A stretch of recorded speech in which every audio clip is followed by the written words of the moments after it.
And girls, I'm really excited to read a couple more chapters with you guys today. Oh, bye Barney. We had a conversation about not biting me while I read, so hopefully this will be a little bit better. I'm really excited. I've been hearing from a lot of your parents that you've been watching so far and that you've been enjoying and hearing the book. So we're going to go ahead and dive in. And chapter 3 is going to start with Gizmo. Okay, we've got cute little Gizmo, and if you don't remember, he's our evil genius. Remember, genius means that he is really, really smart, okay? And we know what evil means. So when we put these two things together, we'll see what happens. Yesterday, when we arrived at this house, I made a shocking discovery. These new humans own a canine, or as you might say, a dog. And they allow him to live inside. He is a four-legged, drooling beast of questionable intelligence. That means he's not sure how smart he is. He wears a cape, sticks his nose everywhere, including my backside. Sounds like somebody else that I know. How rude! If he continues this behavior, he shall feel my wrath. But until then, I have important matters to deal with. My goal today is to explore the world outside the Barbie playhouse. It is well known that every evil genius has an evil lair. So if I am to build one, then I will need to find the perfect location. This pink playhouse simply will not do. But the human girl named Jasmine, continues to bother me. So I burrow deep in my nest. Does she not see the appointment calendar taped to the front door? It clearly states that I am busy. Sign up here if you want an appointment with Gizmo, the evil genius. When Jasmine tries to pet me, I let her know that I am not in the mood for cuddling. Jasmine. Ow! Gizmo bit me again. How come he bit me? Mom. He's not used to you yet.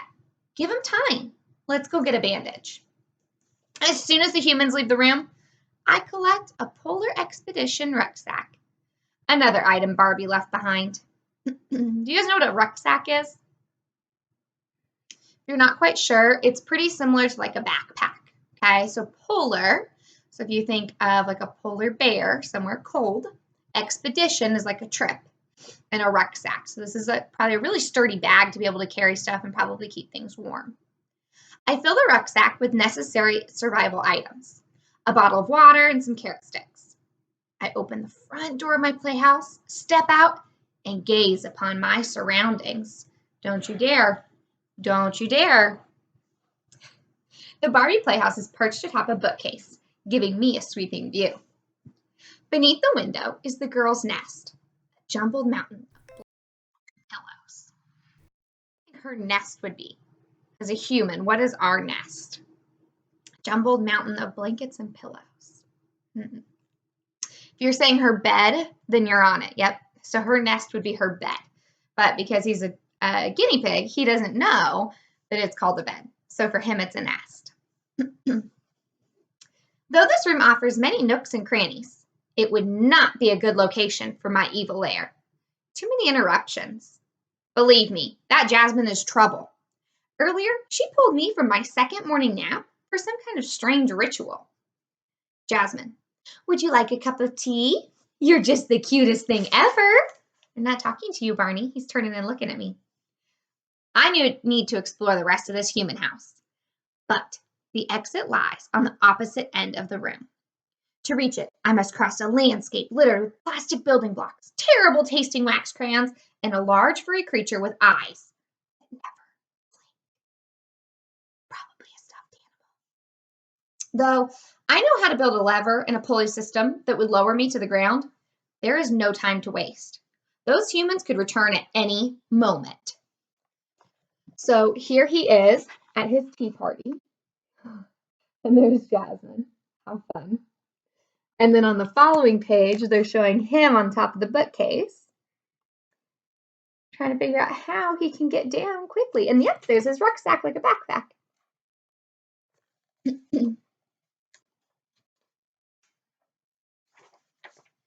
So with great risk to myself, I close my eyes and leap. I am happy to report a safe landing in a basket of human clothing. After climbing out of the basket, I make sure my polar expedition rucksack is secure. And I look around. The terrain is not for the faint of heart.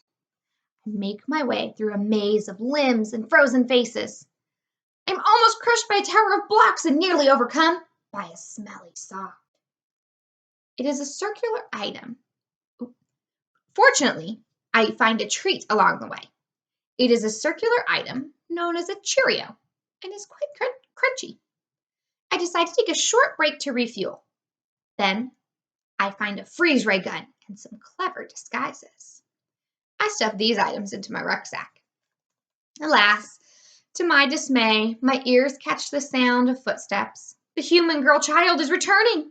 You may have heard, dear reader, that I am a master of disguise. Back in my youth, when I lived at Swampy's pet shop, my cage neighbor was a chameleon who taught me everything she knew. Blend in, she told me. That's the trick. So, as the footsteps grew closer, I hid. Jasmine would never find me. Jasmine. Gizmo, what are you doing? Uh-oh, he's stuck. I can't get him out. Help! Oh, Gizmo. And that brings us to chapter 4. Chapter 4 is by Wedgie. Okay. Now, Barney over here, he's right there. He's napping through this reading right now, apparently. He really says that he identifies with Wedgie. And what that means to identify with a character means that you see a lot of yourself in that character. So Barney thinks that he and Wedgie are a lot alike.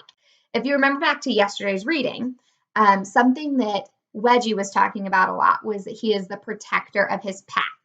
Okay, so let's break that down for a minute. Do you know what a pack is? If you said, so like Wedgie's pack, he was saying was his mom and Jackson and Jasmine, but now he added in Elliot and Dad. Okay, so the pack would be the family. So dogs like to live in packs or families. We have other animals like wolves that they live in a pack too. Whereas like fish, they live in a school. I think we've talked about this earlier in the year, those collective nouns. So dogs like to live in packs. Now, Barney considers me part of his pack. And so he thinks his really big job here is to protect me. So anytime anybody opens the door, closes the door in their house or in the neighborhood or in a car outside, Barney runs to bark at them to tell them to leave me alone. It's wonderful. He's very protective. So if you hear him barking during this, know that he's just trying to be protective. And also know that that's what dogs do. And so that's why Wedgie is so set on, I got to protect my family. I got to protect my pack. Okay. Now, question for you though. Thinking about this pack and this family, Elliot and his dad just joined the pack. They just joined the family. They're meshing two families together. Okay. Does Elliot feel like he's really part of the pack? Does he feel like Wedgie is supposed to really help protect him? Does he feel like he really belongs to this new family? If you're thinking back to some of the things that he said yesterday, okay, he made some comments about it's not my dog. My dad said I have to be nice to you, and Jasmine pointed out, well, I am your sister. Okay, so it doesn't really sound like Elliot's super excited to me about meshing and becoming a bigger pack. So we'll have to see how that plays out too and how this adjustment works for Elliot, okay? All right, here we go. We'll lower you guys a little bit so you can see Barney too. There we go. All right. Chapter 4 is Wedgie. What's that? Sorry, Barney. Someone's calling for help. Help is a very important word that every superhero must pay attention to. Other important words are stay and fit. Get is also important, like get off the couch or get out of the pantry. There's also stop, like stop chewing on that shoe or stop rolling on that stinky thing. Another big word is don't. Don't eat that garbage. Don't chase that cat. And don't drink out of the toilet. He thinks I'm talking to him. But right now, the word is help. And it's Jasmine who needs me. I stop chewing on the new boy's sock and I race down the hall. The floor's super slippery. I bonk into the wall. Maybe if I skid on my belly, I can get there faster. Super Wedgie to the rescue! I hurry into Jasmine's bedroom. Super Wedgie is here, ready to save the day. Jasmine's shaking something up and down. She shakes and shakes up, and then something flies through the air and lands on Jasmine's bed. I'll get it! Her bed's much taller than me, but I use my special doggy stairs. Oh, how I love Jasmine's bed! Mary is coming flying to the rescue. Hey, we talked about this. No bite. Thank you. It's soft and smells like Cheerios and shampoo.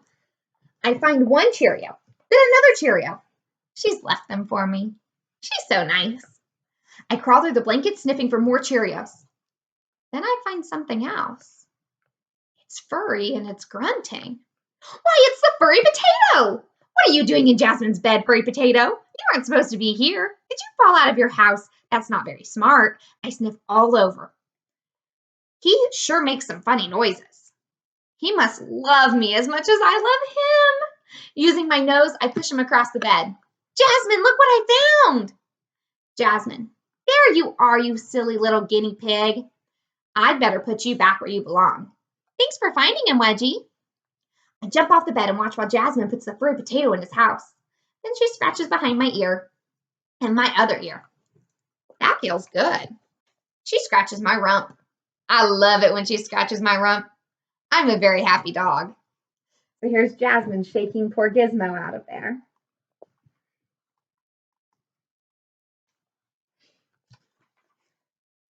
Elliot. What's that? Jasmine. It's the Bijou Ting Ting Scalp Massager. Elliot. It's for your scalp? So why are you using it on Wedgie's rump? Jasmine. He likes it. So your scalp is the skin here underneath your hair. So it's like one of those things that's kind of shaped like this. And it can give you a nice little massage, but she's using it on his rump, which would be his backside. Okay. Elliot. Why does he always wear that cape? Jasmine. I gave it to him for Halloween last year. He looks so cute in it. Mom. Wedgie, do you want a bone? Bone? Oh, that's another very important word. Yes, I want a bone. I want a bone real bad. I run out of Jasmine's room. My legs are moving so fast as they can. I slip and slide around the corner, then bound across the kitchen floor. I can smell it. It smells good. I lick my lips. I start to drool. Give me that bone. Oh, please, oh, please, oh, please give me that bone. Mom gives it to me. It's a good bone with marrow in the middle. I love this bone. Using my superpowers, I run in 5 circles. Force field activated. The front door opens. I'm outside with my bone. There's only one thing to do. I must bury it and wait until it's ripe. I'm going to bury it under Squirrel Tree because that's my favorite place. I dig as fast as I can. The ground is soft. I find a root and tuck the bone under it. Then I cover the bone with dirt. I piddle on the tree so everyone knows it's mine. I'll check on the bone every day. Sometimes I forget where I bury my bones, but not this time. This is my favorite bone and I'll protect it. And when it gets ripe, I'll eat it. I love this bone. But what's that sound? I whip around. Brutus is lying in his yard behind the fence. He's watching me. He wants my bone. But he can't have it. This is my bone, Brutus. And this is my stick. And this is my bow. Dad. Why is Wedgie barking at that old dog? Mom. Wedgie barks at everything. But Brutus is so old he can't hear Wedgie. He's totally deaf. Elliot. Is Brutus sleeping with his eyes half open? Mom. Yep, it drives Wedgie crazy. That's right, Brutus, you stay over there on your side of the fence. You don't want to mess with me, Super Wedgie. I've got my pack to protect, like my new boy and my new dad. I circle around my new dad and he pets me. Then I circle around Elliot. Elliot doesn't reach down. Why won't Elliot pet me? Dad. What's wrong, Elliot? You seem upset. Elliot. I don't like it here. I don't have any friends. Dad. It's not easy moving to a new place, but when you start school next month, you'll make new friends. Elliot. I don't want new friends. I want my old friends. Elliot's voice sounds sad. Why is Elliot sad? Is Brutus making him sad? Is he worried that Brutus is going to take my bone? Hey, Brutus, I see you staring at me. I'm not afraid of you, Brutus. You'll never have my bone. I'll guard it with my life. There's Brutus sleeping with his eyes half open. Poor Brutus. And I'll guard my stick and my ball and my family. Super Wedgie's on duty day and night and day to protect the pack. Come what? Squirrel! Have you ever seen the movie Up? That dog, Doug? That's kind of what I think of too when I think of Wedgie.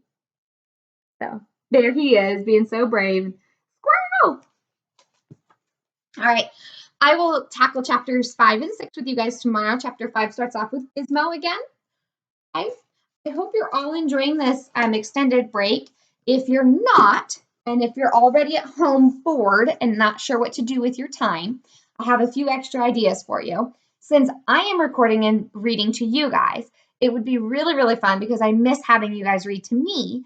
If your parents are okay with it and if you're able to, you can record yourself and you can send me a video of you reading a book to me, okay? Because I have lots of books to read, but sometimes it's nice to have somebody else read to me. So if you're bored, if you need another idea of what to do, I would love for you to send me videos of you reading to me so that I can hear some different books too. Okay? The other thing that I was going to suggest is that I know that it's rainy today and it's supposed to be rainy tomorrow. So going outside is kind of hard. Go Noodle is free. Parents, you guys can sign up on there and you can do some of those Go Noodle activities like an indoor recess one or some of the dances to get your body moving while you're stuck inside too. Okay. I miss you guys. I hope you're having a lot of fun though and keeping yourselves busy, reading books or maybe practicing like some addition or subtraction flashcards and my friends who are on multiplication doing that. All right. Please feel free to message me if you have any questions. Okay. All right. I'll see you guys tomorrow. Bye.